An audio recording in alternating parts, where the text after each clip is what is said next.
So we all know what it's like to get out and about with our kids, especially doing it solo.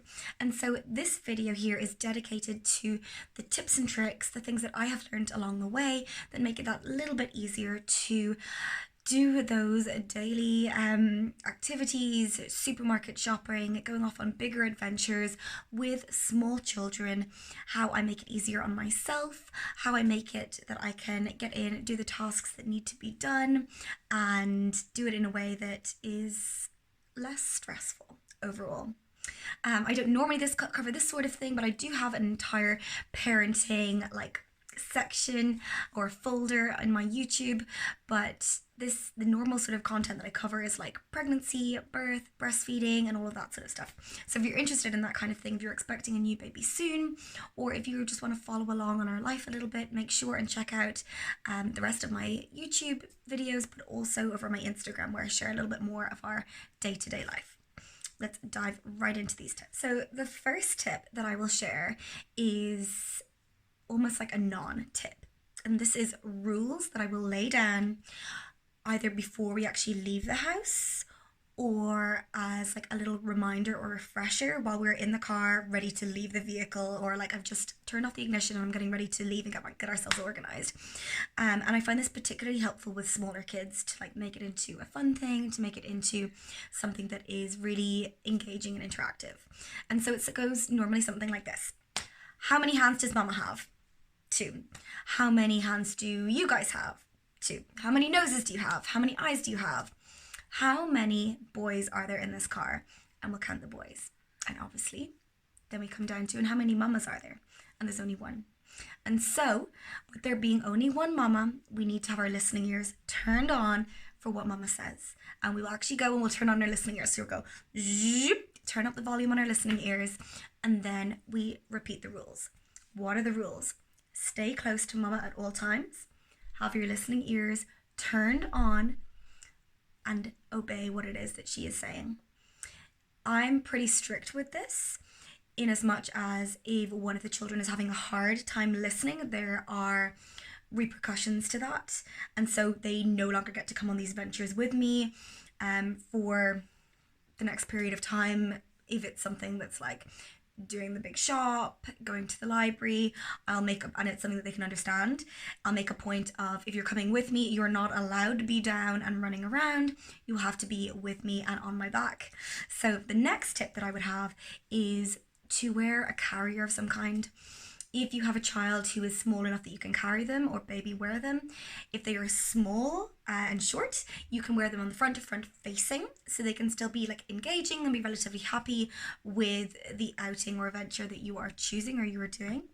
And if they are that little bit bigger, wearing them on your back is just awesome, and it's like a whole skill set in itself. I have an entire highlight on my Instagram on baby wearing, but I'll see if I can link down below the video where I learned how to really quickly and easily, once you have that little bit of practice, get your babies up onto your back. But this has been an absolute game changer for me, and I really only learned it on this like third little one. So prior to that, I had been like going about with buggies and like so much more stuff that was just another thing to be worrying about. So for me, it's so much easier to have my baby up on my back or in my front and be hands-free, so that I can hold the hands of the other little ones and be able to have eyes on where I need them to be and run after a little one if I need to. So those are my first few tips. The next one is a little bit of a trivial one, but that is snacks. Bring snacks. So for instance, if you were out doing the supermarket shop and you need to have your little ones somewhat contained, I would suggest creating a rule that is, if you would like a snack, you have to sit in the trolley, because we all know that our kids do not like to sit in the trolley. They don't like to sit in those little trolley seats, but having a snack makes it that little bit more enticing. My next tip to follow along with that would also be to not just give them a snack that's like a really quick, easy nibble. So it's not like a granola bar that they eat in one go, something that is going to take them that little bit longer to munch on. So in this scenario, I love to use these little snack cups. This one is actually from a brand called Mushy. And I think that these are fantastic because you can put things like little puffs or Cheerios, raisins, nuts, like we have like a mixture of like nuts and dark chocolate chips and some dried fruit maybe. And this means that not there's less spillage because they're only able to take out a small portion at a time, but also it takes them that little bit longer to get through them.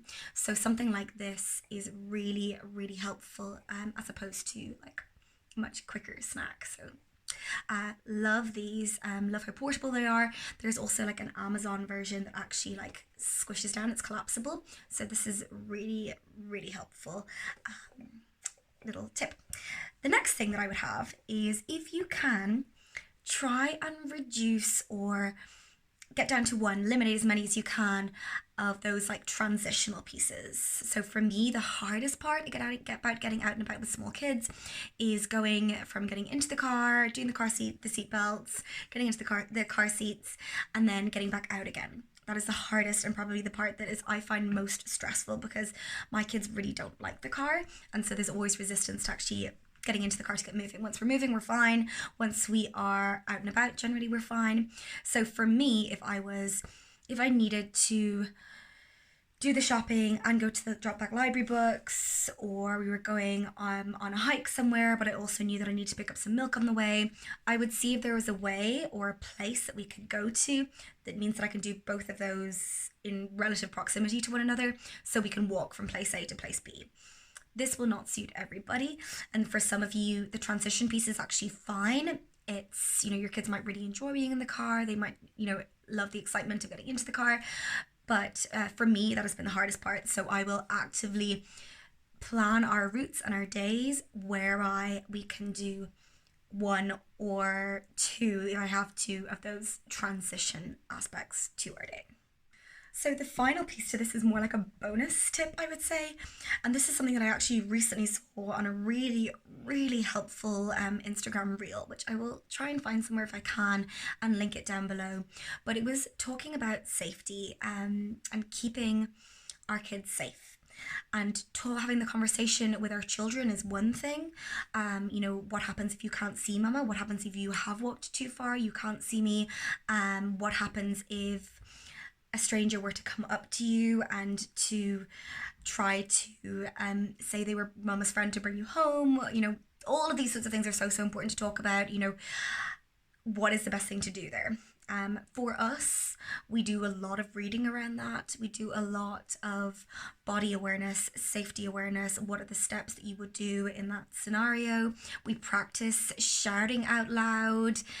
We practice, who is the safest person to go to. Maybe I can cover an entire video around this.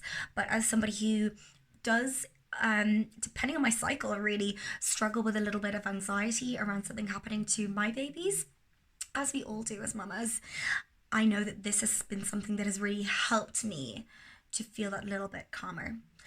So that is educating our kids, but also knowing how I would behave in the moment if something like that were to happen. And practicing it so that it's something that's inbuilt in my mind, so that it would happen instinctually, as opposed to something that I would have to think about what I would do, and go into panic mode, because we all know that we either go in fight or flight mode, we either stand still like a deer and not know what to do, or we are frantic and aren't necessarily responding in the most appropriate or relevant way, logical way, or way that is most helpful. So the tip that I learned from this particular Instagram reel was that if you lose sight of your child, react immediately in a way that is really clear and concise. So for instance, if I lost sight of my eldest boy, Atticus, and I could not see him, instead of spending maybe 10 minutes trying to find him, looking through the aisles or looking between clothes rails if we're in a clothes shop, I would start by shouting and reciting what it is that I'm looking for. So I would be shouting, and I'm not going to shout this now because my throat is a bit sore. I would be saying, I'm looking for a 4-year-old boy. He's wearing blue jeans, red shoes. He's got blonde curly hair. He's, blue top with a stripe on it. And then saying it over and over and over again. I'm literally getting chills even thinking about that. And the reason for that is that best case scenario, people hear you and they say, oh yeah, he's just here. And he's, in the next aisle across, and they're able to bring him back to you clearly, quickly, swiftly, and he's returned back to his mama in a really timely fashion. And he knows not to do that next time and stays close by. Worst case scenario, your child has been taken by somebody and they feel uncomfortable because they know that instead of just one set of eyes looking for their baby, all of the eyes in the whole shop or shopping center are looking for a child who is 4 years old with blonde curly hair, you know, fitting that description. And they feel uncomfortable and they go, okay, this is actually way more hassle than it's worth. I can do, you know, because that maybe isn't the reaction they're expecting. I'm going to abandon this mission. And so in knowing that and practicing that and reciting that in my mind in moments of worry, that has been really, really helpful.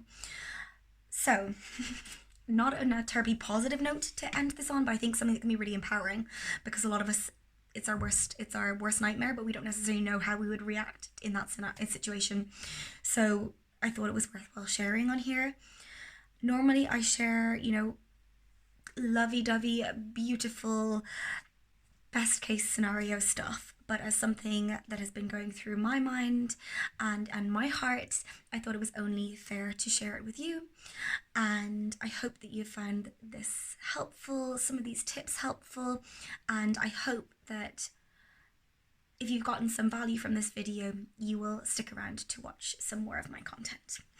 Thank you so much for being here. I hope you're having a gorgeous day, and I'll see you in the next video.